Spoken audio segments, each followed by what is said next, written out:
Hassan and the Magic Paper. A journey to a world without electricity.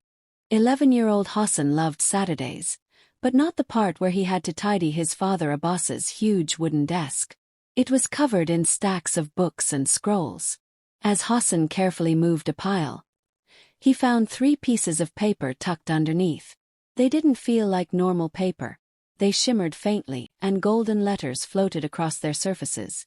Electricity, car, and light bulb. Hassan was curious. What kind of paper was this? He picked up the first one, the one marked, electricity. The golden letters pulsed brightly, buzzing faintly in his hand. Before he could call out to his father, the study dissolved around him in a dizzying whoosh, replaced by absolute silent darkness. Hassan tumbled onto hard dirt. When he blinked and looked around, the darkness was thick and overwhelming. He could barely make out the shapes of squat, thick-walled buildings around him. "Hello," he whispered. A small voice replied. "Who are you, and why do you shine?" A boy emerged from the shadows. He looked about Hassan's age and introduced himself as Yassin.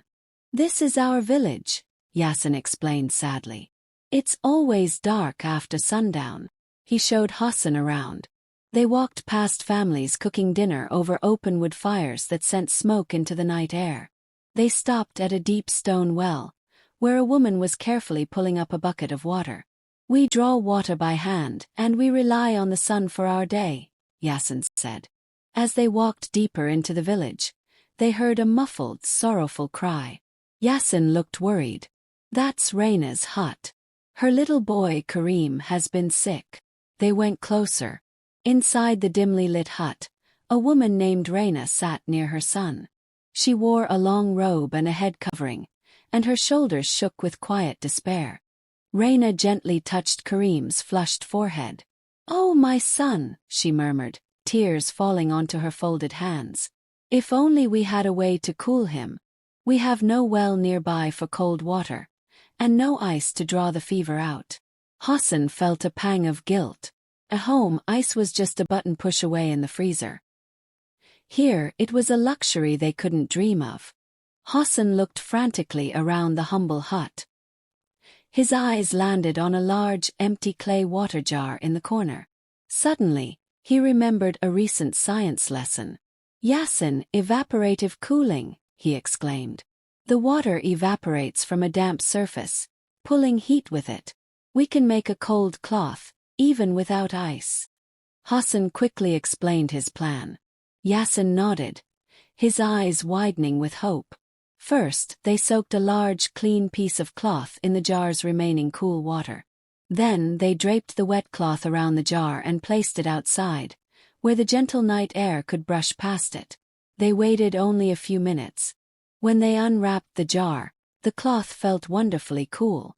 Reina watched, her breath held. Hassan gently folded the cool, damp cloth and laid it across Kareem's feverish brow. The little boy sighed softly, leaning into the coolness.